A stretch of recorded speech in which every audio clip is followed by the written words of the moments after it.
Próxima estación, Bitácora Migrante. Compartiremos con ustedes narraciones de quienes migran, un recorrido sonoro por los relatos de nuestra América. Somos Luz Ángela, Ireri y quien les habla Verónica.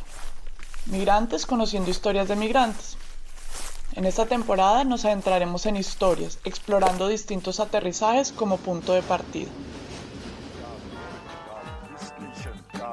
Los caminos hacia la migración se dan por muchos motivos. En algunos casos son una salida forzada entre contextos de inseguridad.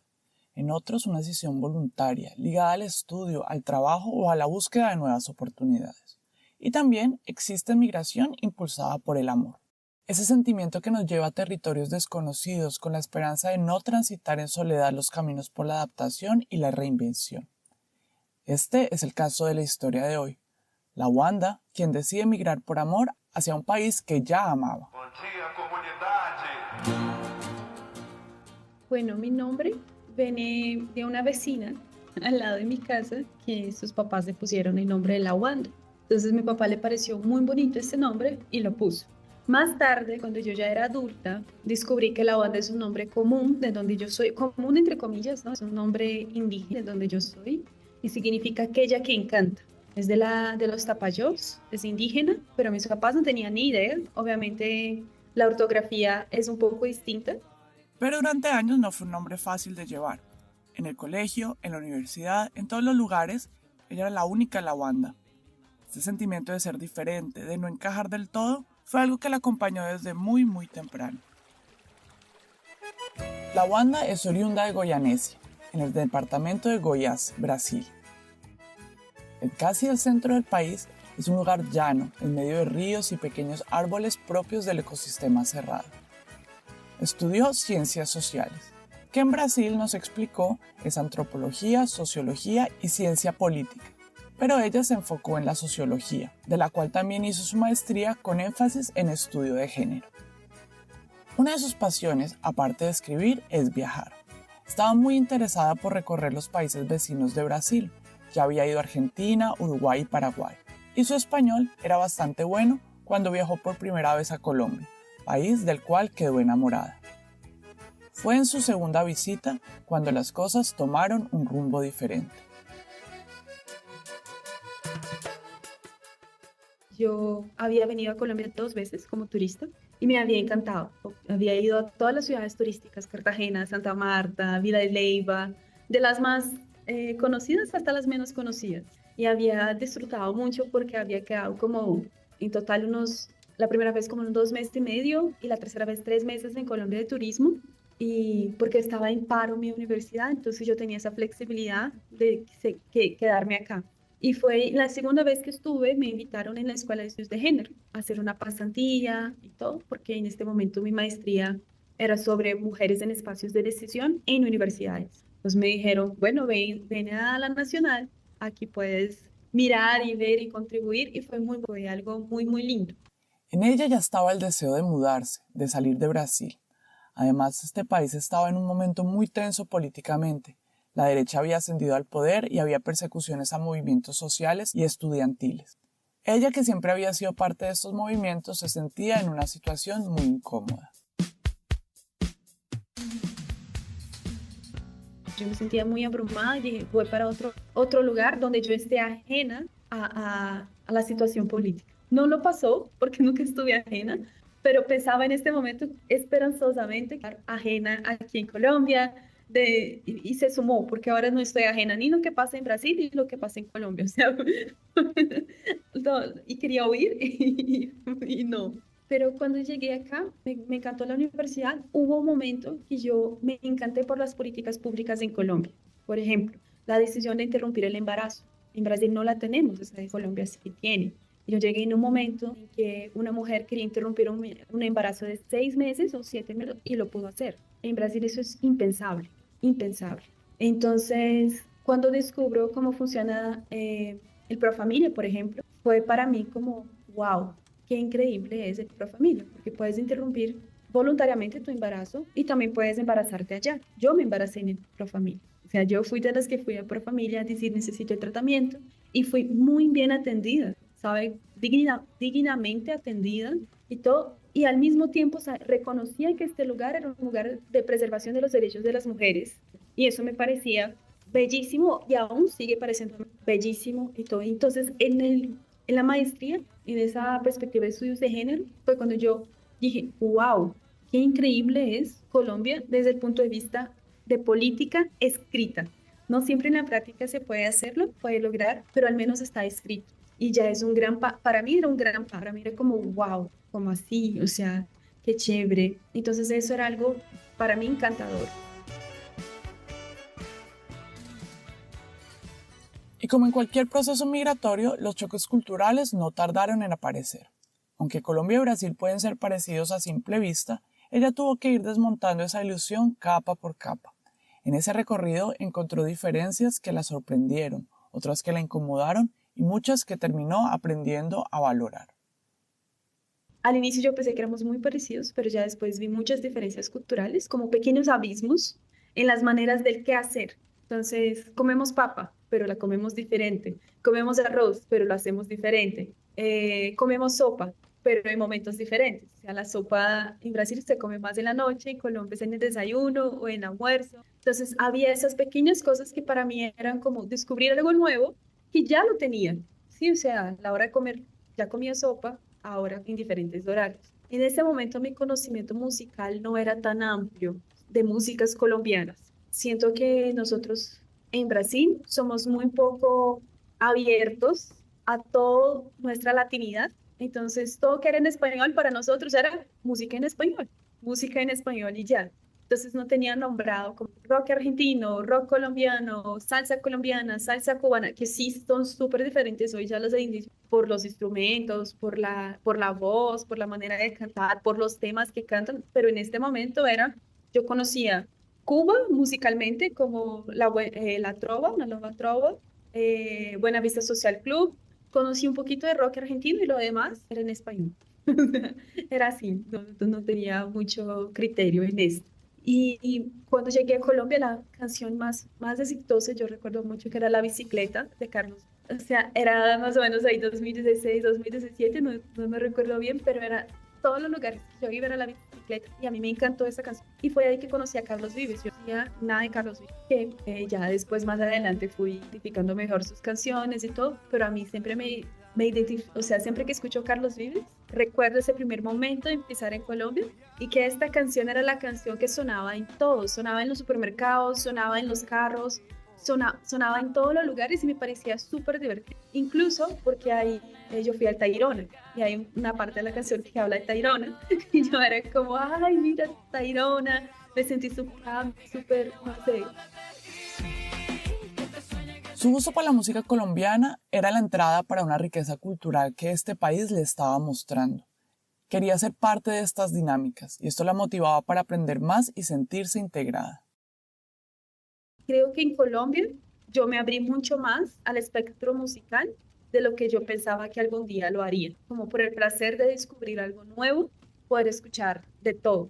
Yo siento eso, lo bueno y lo malo. Hubo otros momentos muy sonoros, que fue cuando fui a Tayrona, porque allá la gente coge la guitarra y se pone a cantar en la playa y todo así, bien chévere. Entonces, en este momento yo creo que era la única brasileña. Los demás todos eran de países que hablaban español. Entonces me sentí un poco como, empezaban a cantar una canción, todos la acompañaban y yo no sabía. Yo dije, ¿cómo puede ser yo? O sea, yo tengo que cambiar porque yo quiero estar en esos lugares, yo quiero pertenecer a esos lugares. Y yo me sentía muy pobre culturalmente por no estar compartiendo con ellos, ¿sí? O sea, por no saber de qué estaban hablando, por no saber qué canción era, porque sonaba una canción y todos conocían y yo me sentía la única pobre culturalmente de no saber eso, de no estar ambientada en eso. Y eso siempre fue una de las cosas que a mí me dolía cuando yo no sé el contexto y yo me siento muy pobre culturalmente o muy pobre teóricamente, muy pobre en el sentido cultural de la cosa. Y siento, no, yo ya debería saber, yo estoy queriendo venir a este país a vivir, ¿cómo que no posees? Debería saber. Y yo recuerdo mucho que ese día yo dije, voy a escuchar todas las canciones que pueda, de todos los países que pueda, voy a estar en Spotify activa, porque quiero enterarme de este mundo. Y una de las maneras de enterarse del mundo es la música, las canciones, las palabras. Aprendo un montón de palabras con canciones.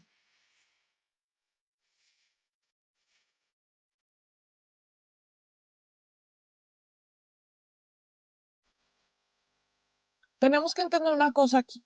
Brasil, siendo el país más grande de Latinoamérica y compartiendo frontera con 10 países de habla hispana, está aislado del resto del continente. Incluso más de la mitad de los brasileros no se identifican como latinoamericanos. Las razones históricas se pueden justificar en diferentes puntos, como por ejemplo la herencia colonial, que marcó la identidad de los pueblos del continente de forma muy diferente. Puntualmente la de los brasileños está señalada por la transferencia de la corona portuguesa a Río de Janeiro en 1808, antes de la declaración de independencia de Brasil en 1822. Este hecho instaló la capital en el territorio que sostuvo un imperio de dinastía europea durante todo el siglo XIX, mientras el resto de los países de la región luchaba contra la dominación española por la independencia de sus repúblicas, lo que fundó un sentimiento de unidad. Más adelante en la historia, a mediados del siglo XXI, el aislamiento cultural se presentó como algo intencional, donde en la dictadura se buscaba aislar al país de las ideas revolucionarias de países de habla hispana, que estaban esparciéndose rápidamente por la región.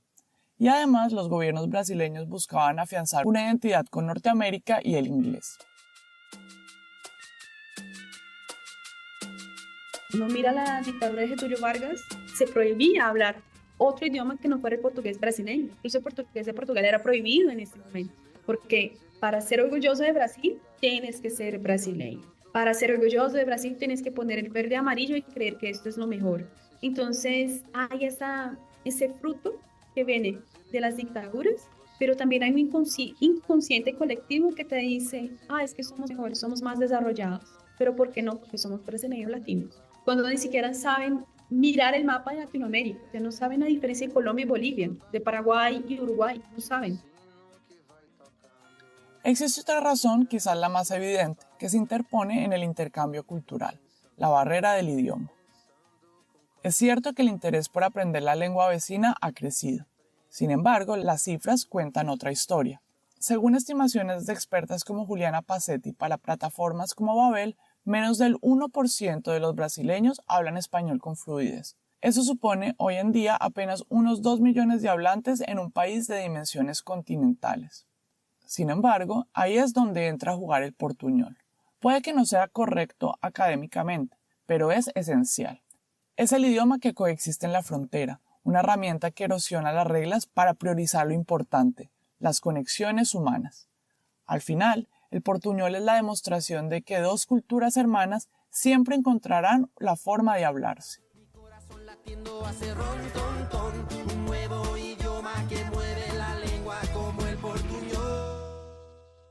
Entonces, yo siento que para mí hoy, de pronto yo me identifico mucho más como latina que como brasileña, hasta porque ya no me identifico como brasileña y siento que aún no puedo ser colombiana por varias cosas.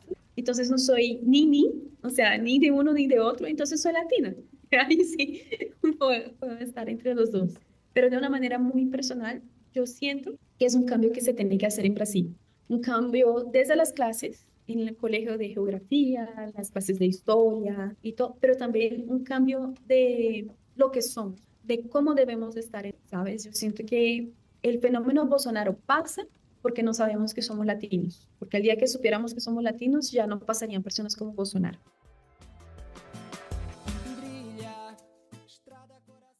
Una pausa y ya volvemos.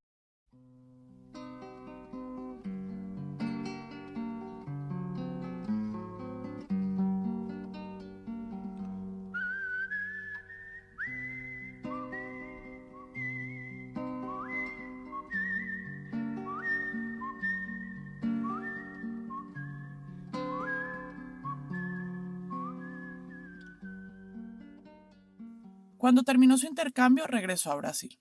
Tenía un plan claro. Había ganado una posición doctoral en la Universidad Autónoma de Barcelona. Ese era su siguiente destino. Pero antes de irse, ocurrió algo inesperado. Había conocido a un colombiano durante su tiempo en Bogotá. Cuando ella regresó a Brasil, él le escribió. Pero cuando estoy en mi casa, él me escribe diciendo, yo ya estoy en Brasil, vine a verte. Y yo, wow, ¿cómo así?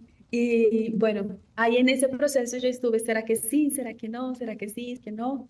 Y al final yo dije, pues voy, y si las cosas no funcionan, pues dale, si no funcionan. Y regresé a Colombia. Entonces, regreso a Colombia, fue un poco impactante, porque ahí había dejado el doctorado, no tenía la perspectiva del doctorado acá, porque no había intentado hacer sí, o sea, no había hecho el examen de admisión, no había hecho nada. Entonces llegué un poco sin nada en Colombia, entonces fue como abrumador llegar así sin nada. Cuando el amor llega así, de esta manera, uno no tiene la culpa. Pasó del viaje temporal al proceso migratorio. Dentro de las opciones que tenía, Colombia era un interés que ahora se volvía en una realidad, entre afinidades y amores.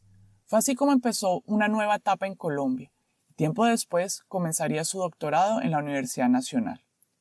Allí inició su investigación que reflexiona sobre la migración por amor, inspirada en su propia historia y en la comprensión de este tipo de migración. Se dedicó a investigar las historias de quienes cruzan fronteras guiadas por el afecto, personas que deciden irse a otro país con un único fin, apostar por la construcción de un futuro compartido. Y en el doctorado justamente fue eso lo que estudié, la migración por amor. Las personas que dejan todo en su vida para migrar por amor, o sea, para migrar porque encontraron a alguien que dicen, esta persona hace que valga la pena el sufrimiento, la migración, la soledad, para que esté ahí. Entonces fue ya después en el doctorado yo estudié más de eso. Fue en esta etapa de su proceso migratorio cuando comenzó a notar que el encantamiento inicial no alcanzaba para sostener la vida cotidiana. Las diferencias culturales más profundas comenzaron a hacerse visibles, esas que solo aparecen cuando uno deja de ser visitante y empieza a pertenecer. Y con ellas llegó una incomodidad nueva, silenciosa, que la obligó a mirarse a sí misma, a revisar sus expectativas y a aceptar que la experiencia de emigrar también implica confrontar las sombras del lugar que elegimos. Ese fue el punto donde su visión del país empezó a tomar otras perspectivas. Pues fue la caída del paraíso, porque sí, Colombia es linda, es espectacular, pero no voy a hablar ahora de Colombia, voy a hablar un poco de mi experiencia en Bogotá, porque yo no puedo hablar de experiencia en Colombia. Yo llegué a Bogotá para vivir en 2018 y yo sentí, claro que Bogotá también tiene estratos sociales, va a depender del estrato que estás y etcétera. Yo estaba cerca del Parque de la 93, que había un prejuicio no dicho a cualquier cosa distinta. Entonces, si no estás vestido formalmente, si tu pelo no está súper a requisito, o hay unas miradas, hay una manera de decirte no eres de acá, y eso me pasaba muy constantemente, porque ya hablaba español, pero el español era más raro de lo que es hoy. Entonces, pensaban, y muy triste eso, que yo era venezolana. Entonces, eso les daba el carnet para humillarme todo el tiempo. Y cuando yo decía que era brasileña, ay, qué pena. Y eso me enfurecía cada vez más. O sea, todas las veces que alguien me maltrataba y después me pedía disculpa pensando que yo era venezolana, ahí sí me imputaba y yo me ponía súper brava diciendo, ¿qué crees? O sea, ¿crees entonces que por mi nacionalidad me puede tratar bien o me puede tratar mal? Tiene que hacerlo. Entonces ahí empezaba como algunos conflictos que fueran conflictos que para mí me dolieron mucho. Otra cosa que marcaba un gran contraste fue la diferencia entre el tamaño de su ciudad natal y la de Bogotá. Venía de un lugar con pocas construcciones, de 2 millones de habitantes con mucho espacio para respirar, y de repente estaba en una ciudad de 9 millones de habitantes, todos apretados, todos encima uno de los otros, y esa densidad constante la golpeó más de lo que esperaba. Cada salida, un centro comercial, una calle concurrida, cualquier sitio estaba siempre lleno, siempre saturado.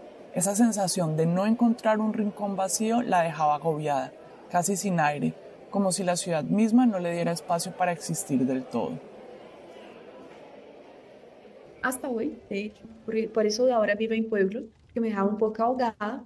Y el otro es esa sensación que en Bogotá te dan, que la ciudad es muy insegura y que tú no puedes hablar con nadie, porque todos pueden ser un peligro. Entonces, pides ayuda a alguien en la calle, preguntando una dirección, la persona se huye de ti. Y esa norma, esa norma, que es casi, todos son peligrosos, no se puede confiar en nadie, a mí me generaba un poco de pánico. Entonces un día llegué a la casa, yo estaba volviendo de la casa, volviendo para mi casa, tenía encontrado algunas amigas en una fiesta, estaba volviendo tranquila, ahí caminando, estaba en la 90 más o menos, y vi una moto y la moto paró a preguntarme la dirección de la clínica de la mujer. Y yo paré y le dije dónde era.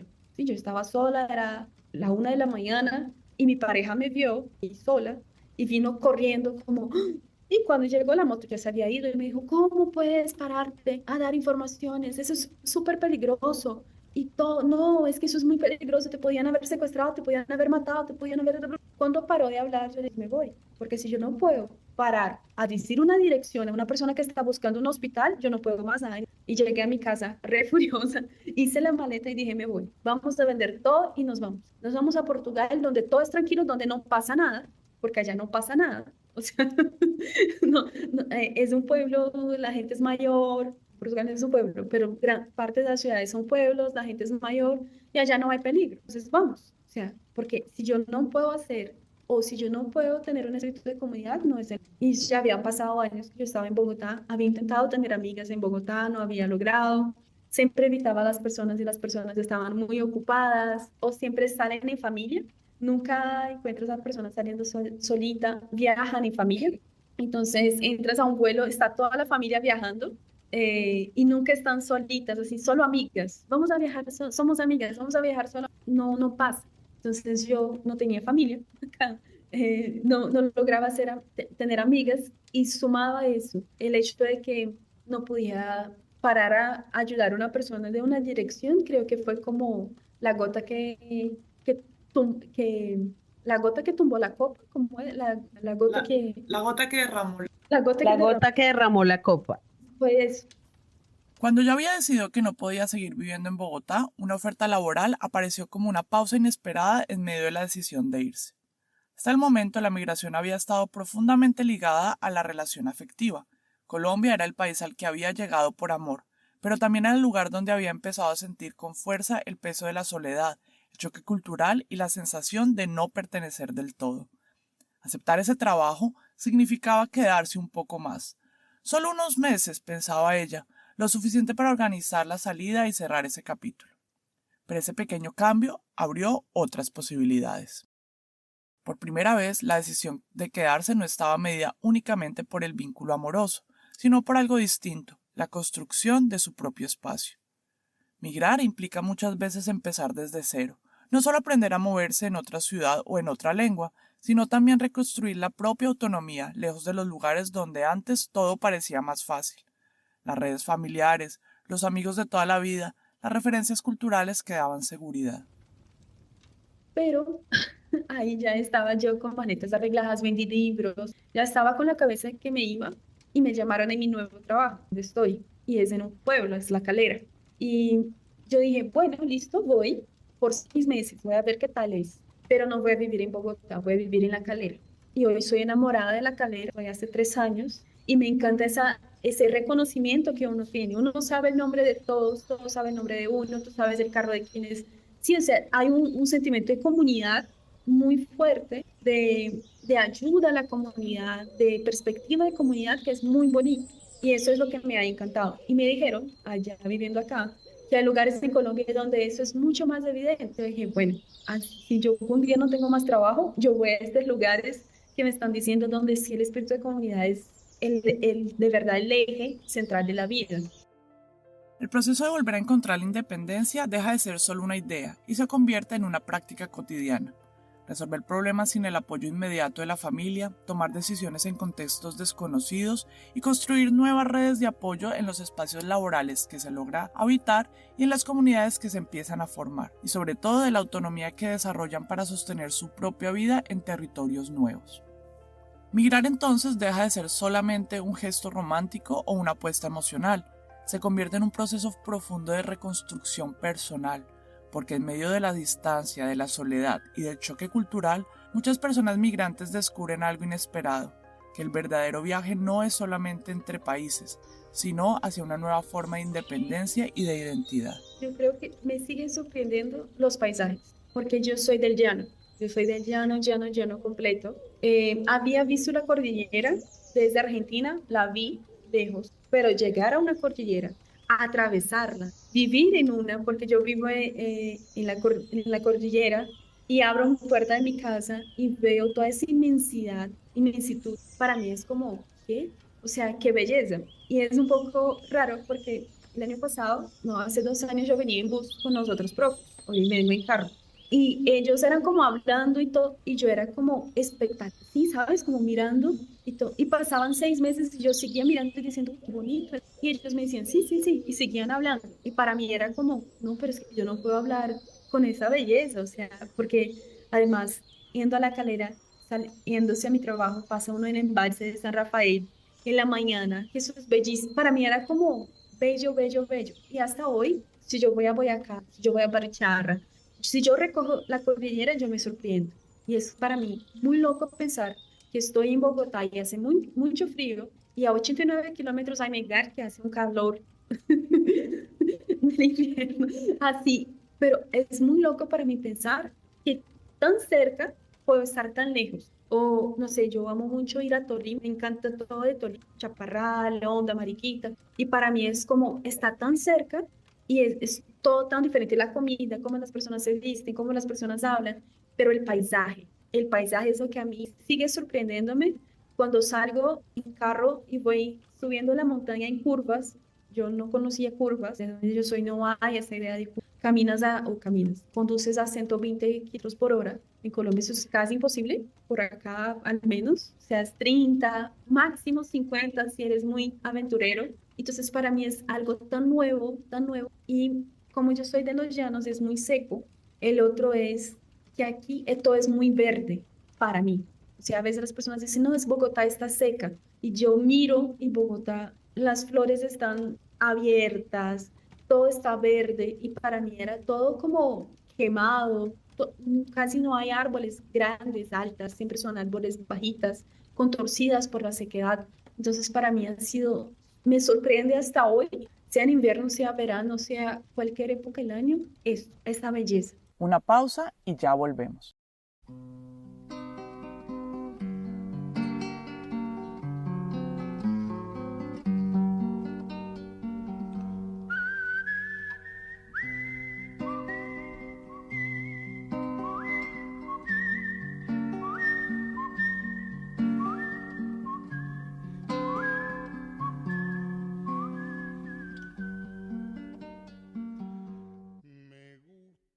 Cuando la Wanda le contó a su familia que se iría a Colombia, la reacción fue todo menos entusiasta. Para ellos, Colombia seguía siendo sinónimo de violencia, guerrilla y narcotráfico. Pero al viajar y recorrer el país por sí mismos, esa imagen empezó a romperse. Descubrieron lo que la Wanda ya había visto, un lugar diverso, vibrante y fácil de amar. Creo que porque como siempre fui un poco de izquierdas, un poco no, siempre fui muy de izquierdas. Cuando dije que venía a Colombia, mi mamá, ¿vas a unirte a las FARC? O sea, y en ese momento, en 2018, las FARC era el top 1 de asuntos en Latinoamérica, porque era el momento del acuerdo de paz, de las firmas de los acuerdos de paz, que se estaban volviendo un partido político. Entonces, cuando hablaban en Brasil en la radio o en cualquier lugar sobre Colombia, hablaban sobre las FARC. Y mi mamá era como, tú te vas a unir a esto, y lloraba y lloraba y lloraba. Bueno, yo vine, compró con esa idea, no me metí a las FARC, me quedé, hasta hoy no me metí. Y bueno, ya cuando mis papás vienen, mi papá vino por primera vez a Colombia en julio, fue muy bonito, porque mi papá se emocionaba a cada rato. Conoció el mar por primera vez en Tolú, condució por Colombia, fue parado por la policía, no sabía responder en español, todas esas cosas que son bonitas en un viaje, como que después cuentas con orgullo. Nosotros nos varamos y nos varamos en San Alberto, un poquito para allá de Barranca Bermeja, en la mitad de la nada, encontramos apenas un hotel, ese hotel tenía siete camas, una habitación, 7 camas y éramos 7. Toda la gente nos ayudó, pararon a ayudarnos. La pieza que estaba mal tuvo que venir de Bucaramanga, una persona la trajo, nos cobró 5.000 pesos para traerla y era como tantas cosas buenas que mis papás eran colombianos, son lo mejor. Un episodio trágico que marcó la relación entre Colombia y Brasil ocurrió en el 2016. cuando el avión que transportaba el equipo chapecoense se estrelló en el territorio colombiano. Al menos 6 supervivientes en un accidente de avión en Colombia.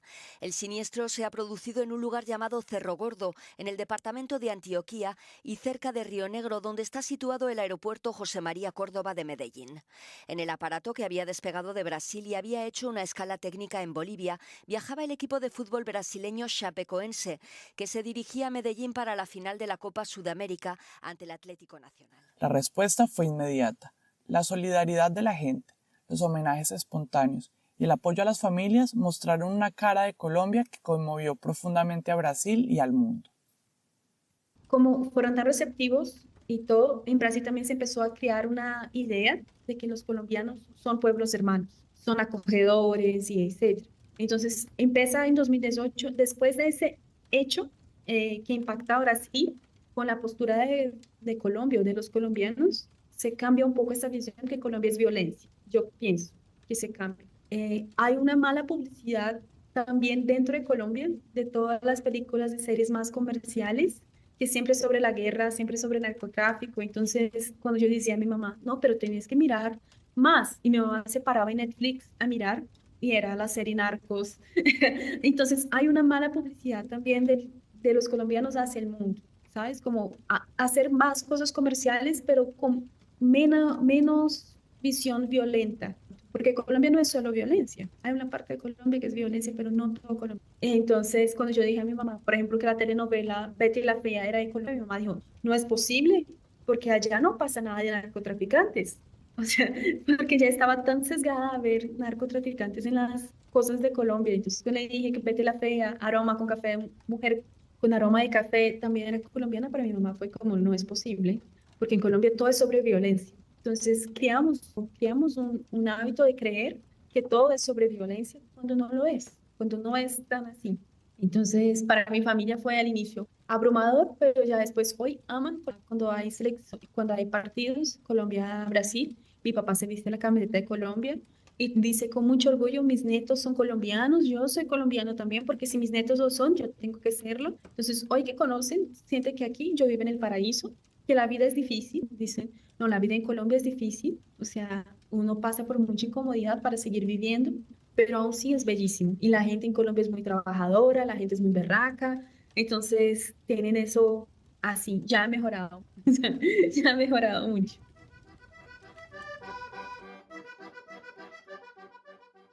Cuando hablamos de migración, generalmente pensamos en la adaptación, en las nuevas oportunidades y posibilidades que nos trae. Sin embargo, uno de los retos más grandes es enfrentarse con la burocracia de cada país, las complicaciones y lo que conlleva querer quedarse. En nuestra experiencia personal, en ningún país es tarea fácil, y esto nos contó la Wanda de su proceso en Colombia.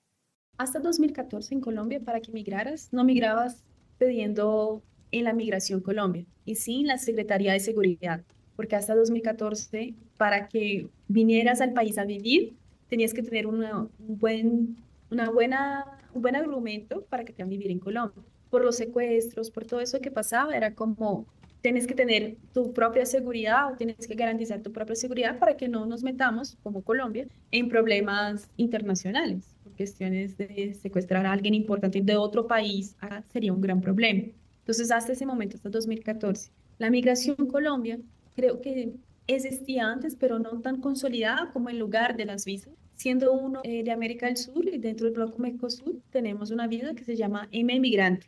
Antes de ella teníamos una visa que se llamaba Mercosur específicamente. El proceso escrito es muy fácil, es muy obvio, es muy claro, es muy sencillo de hacer. El problema es ir a la migración. Es allá cuando empiezas a tener todas las intercurrencias en tu proceso. Y para mí siempre fue traumático ir a la migración Colombia. No saben lo que tienen que hacer, no saben cómo tienen que hacer, y está escrito eso, está en la página. La atención es horrible, te tratan re mal y no importa, al menos ahí son igualitarios, porque no importa si eres de Estados Unidos, si te tratan a todos mal, al menos eso, o sea, no es algo así, a todos tratan mal.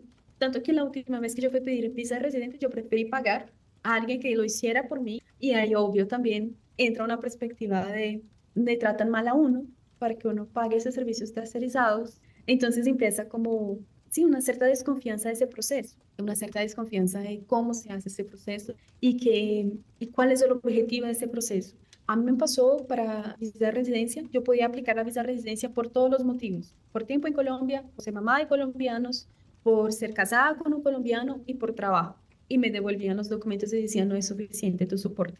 Y yo había mandado todos los soportes y además, y me seguían diciendo que no era suficiente el soporte. Y me tocaba y me tocaba. Cuando pagué a alguien, mandé los mismos documentos que ya había mandado y me fue aprobado. Yo muchas veces me preguntaba, después de venir de migración, ¿en serio? ¿En serio que yo tengo que ser tan humillado para vivir acá? O sea, prefería a veces entrar de turismo, estar 3 meses y salir. ¿Qué pasa? Si no paso por el proceso, no puedo trabajar, no puedo estudiar, no puedo muchas cosas. Entonces, eso para mí fue como, uff, fue difícil ese proceso.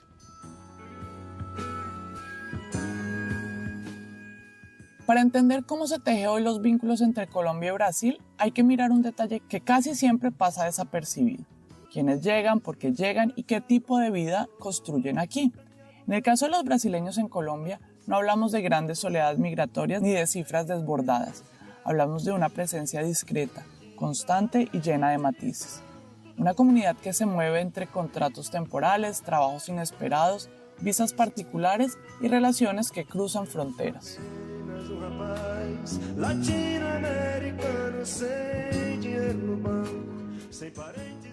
En Colombia tenemos no tantos migrantes brasileños en general, tenemos fijos, 14.000 más o menos.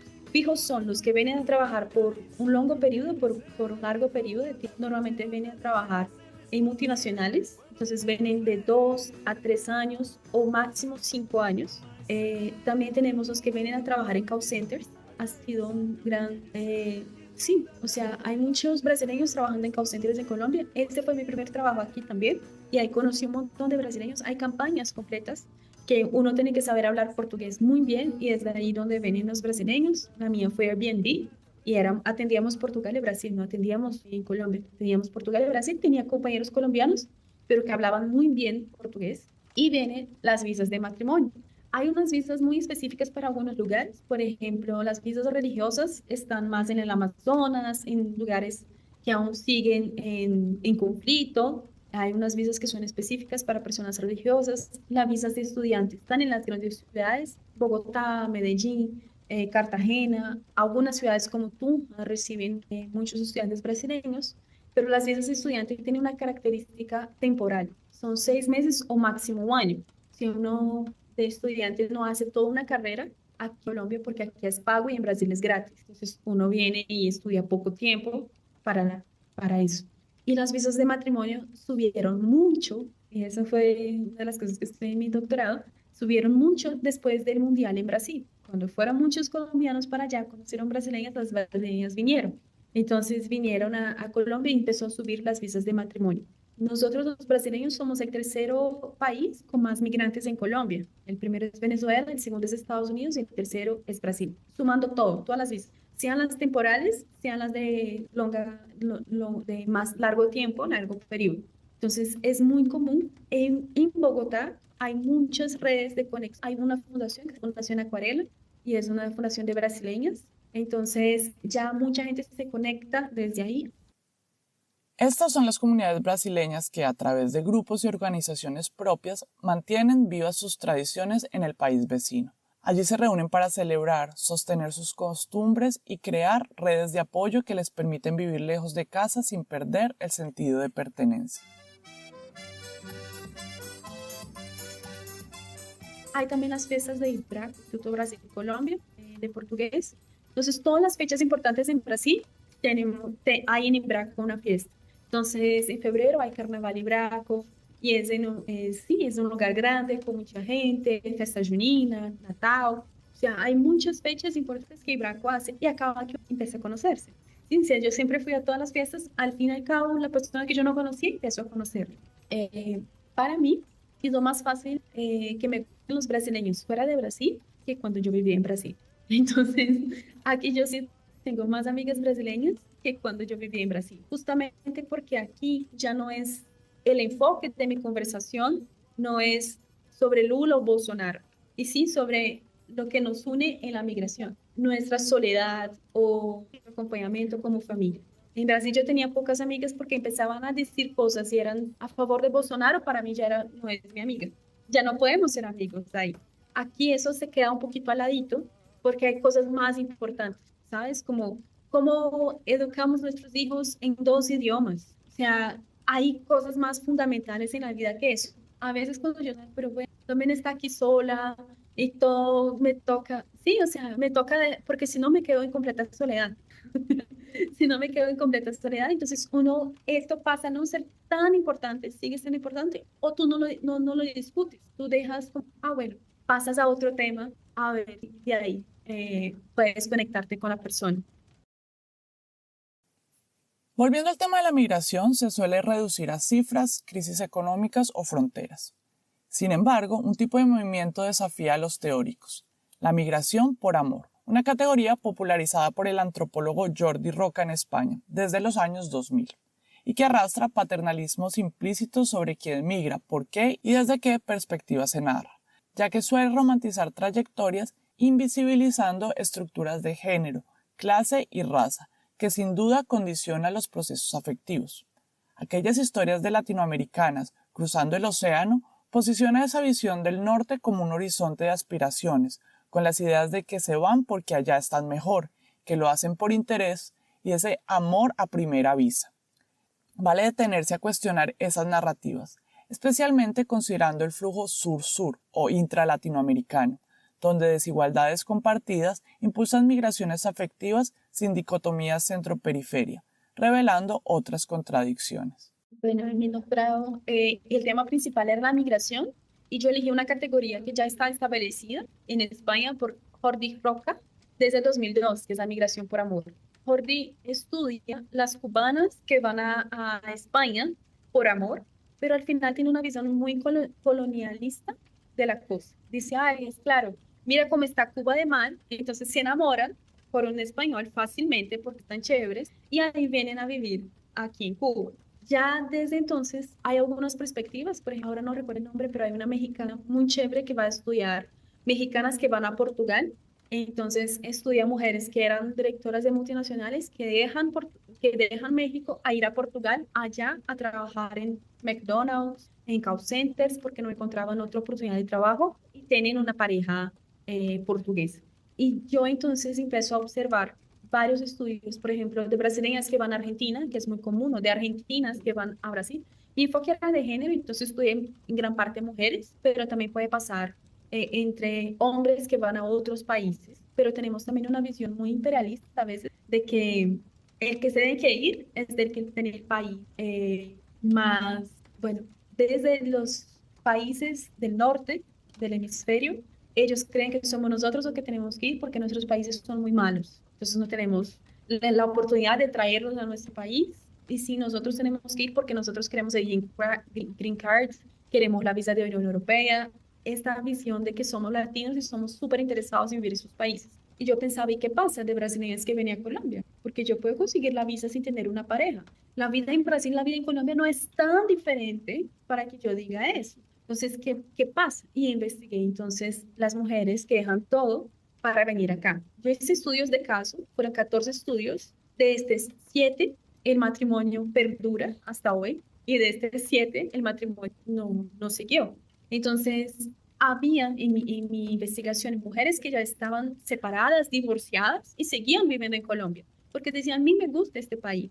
No era solo mi país, me gusta este. Yo no quiero volver a Brasil porque siento que en Brasil esto y esto y esto funciona.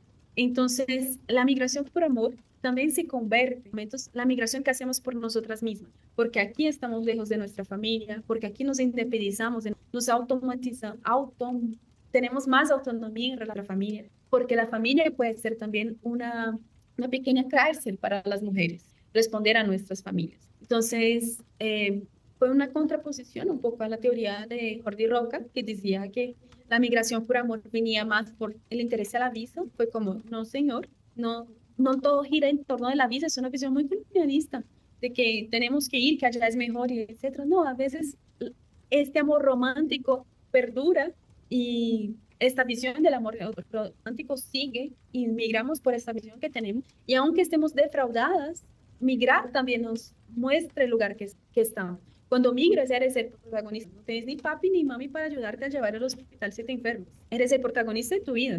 Y es ahí cuando nos damos cuenta del fuerte que somos, o sea, y de la fortaleza que tenemos para sobrevivir todos los días. A empezar desde ceros, a aprender cómo funciona, a ir al médico, a aprender a ir al médico, a tener que decir al médico cómo te sientes teniendo un dolor cuando tú no sabes los nombres de las partes del cuerpo humano o cómo decirlo. Entonces, esto le daba esas... Era un poco chistoso porque las que seguían en matrimonio sentían que con la familia del esposo llenaban todos los huecos de la migración. Y las otras que ya estaban divorciadas sentían que ellas mismas podían llenar los huecos de la migración.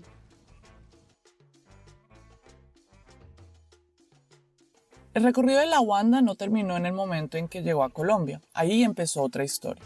La suya es una de las experiencias en las que la migración se convierte en familia, en rutinas compartidas y en un hogar. Hoy vive rodeada de una red pequeña pero sólida, con unos mellizos que encarnan una mezcla de mundos y una vida cotidiana que le dio el sentido de pertenencia que no buscaba pero que terminó encontrando. La familia de mi esposo es muy chiquita. Él es hijo único, su mamá solo tenía un hermano, él solo tenía 2 primos, uno vive en Cartagena y otro en Bogotá, entonces la familia es muy chiquita. Es al contrario de todas las familias colombianas que veo, como un montón de niños, un montón de gente, al contrario. Yo y Luna, yo tengo un niño y una niña, vamos a hablar de biología. Son brasileños, nacieron en Brasil, nacieron en Goiânia y vinieron muy chiquitos a Colombia. Y yo los veo y los digo, es que esos niños son latinos, más que todo, son latinos, porque cantamos a todo pulmón canciones en portugués, en español, bailamos salsa en la casa. Ha sido muy bonito ese lugar de encuentros. Cuando yo tengo, no sé si es suerte o algo, pero con mi pareja podemos pelear sobre todo en la vida, excepto sobre la crianza de los niños. Estamos, no sé, muy en acuerdo en todo, nos gustan muchas ideas en común y cuando pasa algo muy distinto, yo pienso, yo haría diferente, yo digo, pues también él es el papá y él tiene que saber, tiene que darse cuenta de lo que está haciendo. Yo dejé de ser como la que dice las cosas acerca de la crianza de los niños, digo, eres responsable tal como yo, tú tienes que mirar a ver, yo no te voy a cuidar, además de cuidar de 2 niños, de 2 hijos, cuidarte de ti, de lo que tienes que hablar, de lo que tienes que hacer. Y entonces mi pareja sale con los niños el fin de semana y yo no me preocupo con nada, a veces digo, ay, se olvidaron los pañales, pero él mirará que ver, o sea, él mirará que yo no voy a llamarlo a decirle, no, yo no hago eso, porque cuando soy mamá integral, pero también cuando los dejo, mi pareja, tú eres el papá integral. Tú tienes que mirar a ver, tú tienes que saber cómo la logra. Y es chévere porque celebramos las fechas, todas las fechas. Entonces, Día de los Padres en Brasil, Día de los Padres en Colombia. Día de los Niños en Colombia, Día de los Niños en Brasil. Entonces, mis hijos aman, aman, aman, aman. Y decoramos la casa y miramos la selección Colombia, miramos la selección brasileña y todos con esta emoción de estar así. Ese sí es mi hijo, puso la camiseta de Brasil, de la de Brasil, y dijo, igual a mamá. Y mi hija puso la selección de Colombia y dijo, igual a mi papá. Y fue como, sí, o sea, somos eso, somos eso. Entonces, en partidos de selección de Brasil-Colombia, celebramos Brasil y Colombia, ¿sabes? Celebramos todos juntos porque queremos que ellos sean colombianos y que sean brasileños, que sean los dos. Digo, que amen los 2 países, yo esperaría, o al menos es mi sueño de mamá, que amen los 2 países, que crean en los 2 países y que construyan 2 países, que estén pendientes de lo que pasa en Brasil y que estén pendientes de lo que pasa en Colombia. Yo sé que son más colombianos que brasileños porque viven acá, porque ya nos adaptamos a este modo de vida, porque van a colegios con amigos que ellos son los únicos brasileños, son los únicos extranjeros en su colegio, pero eso no me molesta. Eso de hecho me muestra que yo puedo aprender con mis hijos. Entonces a veces llegan en la casa con un juego nuevo que yo conocía de manera distinta, con una palabra nueva, y eso me ha hecho muy feliz. Migrar por amor al principio parecía una decisión simple, un salto hacia una vida compartida en otro lugar. Pero con el tiempo, la Wanda descubrió que migrar también significa atravesar la soledad, el choque cultural y la sensación constante de no pertenecer del todo. El amor puede abrir la puerta a un país, pero no es lo único que sostiene la vida en él. Permanecer implica algo más difícil: construir independencia, aprender a habitar el territorio desde la propia autonomía y encontrar nuevas formas de comunidad lejos de lo conocido. Por eso, esto es una historia de transformación. Hoy la Wanda no es solamente brasileña, ni completamente colombiana. Entre lenguas, recuerdos y aprendizajes habita un espacio intermedio, un lugar donde la identidad deja de ser fija y empieza a construirse entre distintas formas de vivir. Porque a veces migrar no significa encontrar un lugar definitivo en el mundo, sino aprender a habitar ese espacio intermedio entre fronteras. Cerrando esta conversación, hablamos sobre su pasión por la escritura y cómo se ha ido transformando con el pasar del tiempo. En el 2020, publicó un libro de cuentos con el que ganó varios premios de literatura, llamado Lugares Cotidianos, y actualmente sigue escribiendo en su blog Lua Migrante. Entre poemas, cuentos y reflexiones en los dos idiomas que la complementan, deja relucir su visión sobre su vida y lo que la rodea.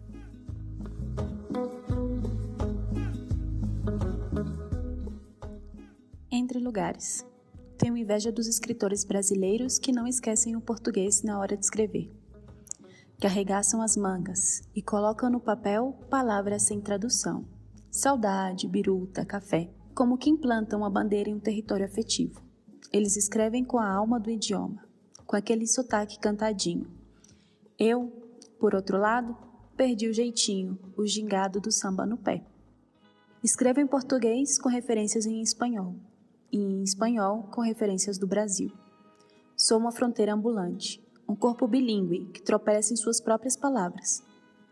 Cada frase é um terreno movediço, onde se mistura o usted e o você, o chévere e o legal.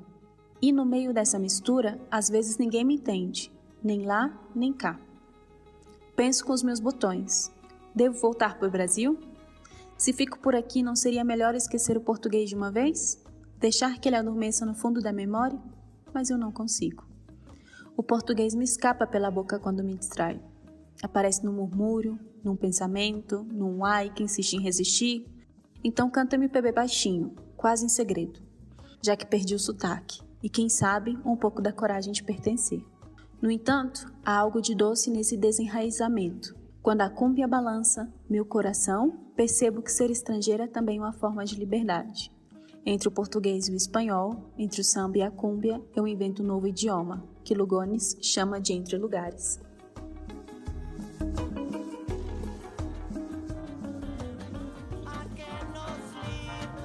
Bitácora Migrante es un proyecto independiente y una idea original de Verónica, Luz Ángela e Ireri.